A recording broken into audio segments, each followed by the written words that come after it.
आपने जो भ्रष्टाचार किया उसका शिकार जनता हुई। आज तक 20 वर्षों के बाद भी रीवा में स्वच्छ पेयजल व्यवस्था नहीं हो पा रही।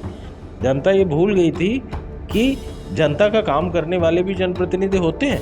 जिन लोगों को टिकट नहीं मिलती, कई बार एक विधानसभा में 8-8, 10-10 लोग टिकट मांगते हैं, टिकट तो एक ही व्यक्ति को मिलेगी। तो जो वातावरण मध्य प्रदेश में बना हुआ है उसके खिलाफ इस बार एक जन आक्रोश है और कांग्रेस पार्टी उस जन आक्रोश की अभिव्यक्ति का इस बार माध्यम है। इस बार पूरे प्रदेश में परिवर्तन का वातावरण है। नमस्कार, स्वागत है आप सभी का IBC 24 में। आज हमारे साथ है रीवा विधानसभा से कांग्रेस पार्टी के प्रत्याशी बनाए गए राजेंद्र शर्मा जी। इनसे जानते हैं कि क्या कुछ तैयारियां हैं चुनाव को लेके। हालांकि कांग्रेस पार्टी तो दावा कर रही है कि इस बार उनकी सरकार बनने वाली है। सर, आपने चुनाव मैदान पे हैं, आपके ऊपर पार्टी ने भरोसा जताया है दूसरी बार, एक बार आपको और प्रत्याशी बनाया गया था। किस तरह की तैयारियाँ हैं चुनाव को लेकर? देखिए, इस बार पूरे प्रदेश में परिवर्तन का वातावरण है और हमारा नारा है वोट फॉर चेंज। इस बार परिवर्तन के लिए मतदान होगा।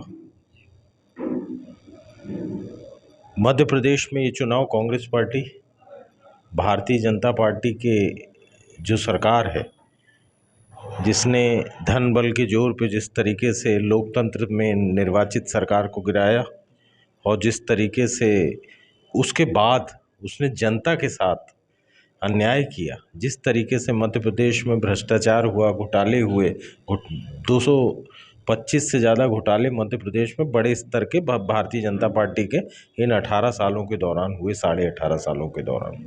और मध्य प्रदेश का जो किसान है वो परेशान है, मध्य प्रदेश का नौजवान परेशान है, मध्य प्रदेश का आम आदमी जो है महंगाई से उसकी कमर टूट चुकी है। ऐसे समय में जब हमारा युवा बेरोजगारी का दंश झेल रहा है और बेरोजगारी के कारण नशे की गिरफ्त में जा रहा है, हमारे जो छात्र हैं वो जब कोई प्रतियोगी परीक्षा देते हैं तो उनमें भ्रष्टाचार होता है, उनमें घोटाले होते हैं। पटवारी परीक्षा घोटाला देख लीजिए, वन आरक्षक घोटाला देख लीजिए। एक गांव से 47 बच्चे छात्रों का सिलेक्शन हो रहा है और बाकी छात्र जो है हमारे वो सरकार का मुंह देख रहे हैं। तो जो वातावरण मध्य प्रदेश में बना हुआ है उसके खिलाफ इस बार एक जन आक्रोश है और कांग्रेस पार्टी उस जन आक्रोश की अभिव्यक्ति का इस बार माध्यम है। कांग्रेस पार्टी की मध्य प्रदेश में 3/4 से ज़्यादा सरकार बनेगी। हमारा बस माननीय कमलनाथ जी का एक चेहरा है, पंजा निशान है और 230 हमारे विधानसभा प्रत्याशी मैदान में हैं जिनके नाम अलग अलग हैं पर चेहरा सबका एक है, कमलनाथ, और निशान एक है, पंजा। क्या मानना है, कितनी सीटें आ गई मध्य प्रदेश में? हम 3/4 से ज़्यादा सीटों के साथ सरकार बना रहे हैं। कांग्रेस पार्टी में अभी हाल ही में जब टिकट का बंटवारा हुआ तो काफ़ी जो कार्यकर्ता थे असंतोष देखने को मिला। तो कुछ लोग जो नेता थे उन्होंने पार्टी छोड़ भी दी, कुछ और बचे हैं, तो उनको कैसे ये कंट्रोल कैसे आप मैनेज करेंगे? देखिए, किसी कार्यकर्ता ने कांग्रेस पार्टी नहीं छोड़ी। कांग्रेस पार्टी का कार्यकर्ता सब कांग्रेस पार्टी में, वो कांग्रेस का काम कर रहा है।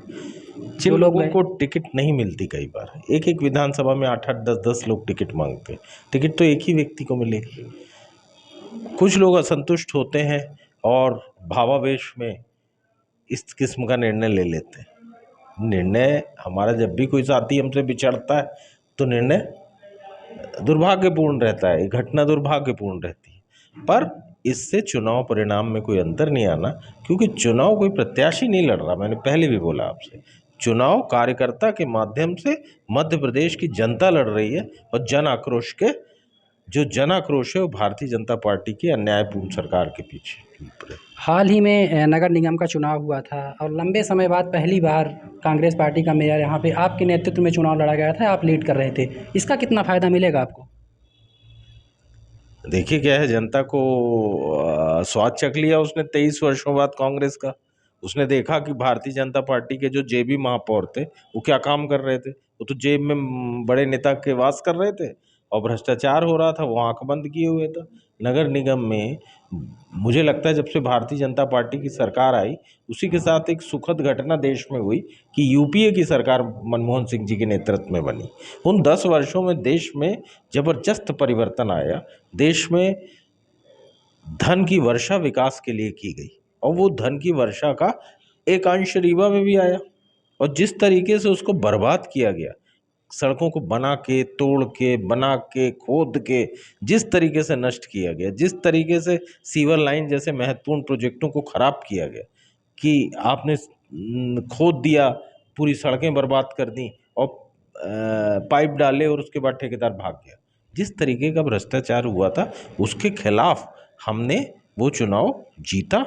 चुनाव वो वाला भी हमने एक कार्यकर्ता के चेहरे पे कार्यकर्ताओं की मेहनत से जीता, और उसके बाद जो जनता ने स्वाद चखा कि 1 साल के अंदर 100 करोड़ से ऊपर के निर्माण कार्य होते हैं, हमारे 156 करोड़ की जो नल जल जो पीने की स्वच्छ पेयजल योजना है उसका स्वीकृति होती है, और जिस तरीके से परिषद जनता का काम कर रही है और महापौर अपना पूरा समय देते हैं जनता के लिए, उससे जनता को एक स्वाद मिला कि अरे, जो भूल गई थी 23 वर्षों में जनता ये भूल गई थी कि जनता का काम करने वाले भी जनप्रतिनिधि होते हैं, और अब उनको जनप्रतिनिधि का स्वाद मिल गया है।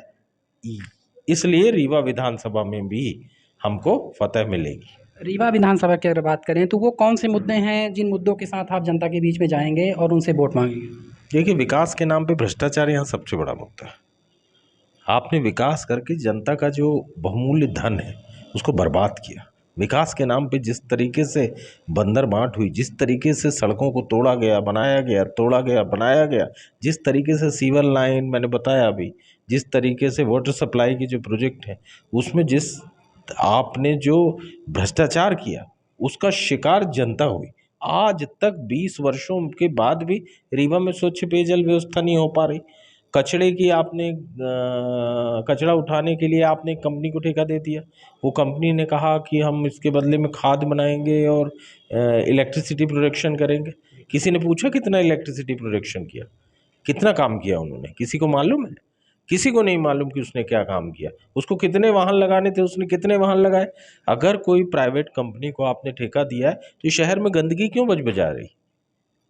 मैंने जैसा कि पहले जिक्र किया था, तो नगर निगम में महापौर कांग्रेस पार्टी का बन गए तो कुछ नगर की दिशा सुधरी, और नहीं तो केवल भाषणों में रीवा महानगर था। तो ये थे कांग्रेस पार्टी के प्रत्याशी राजेंद्र शर्मा जी, जो कि बता रहे थे कि जनता के बीच में जो यहाँ पे भ्रष्टाचार हुआ है उन मुद्दों के साथ जाएंगे और उन्हीं के अगेंस्ट वोट मांगेंगे। और इनका कहना है कि कांग्रेस की सरकार तो बन ही रही है, और यहाँ रीवा विधानसभा की अगर बात की जाए तो ये भी इनको भी जनता द्वारा ज़्यादा से ज़्यादा मतों से जीत मिलने वाली है। IBC 24 के लिए रीवा से राजीव पांडे।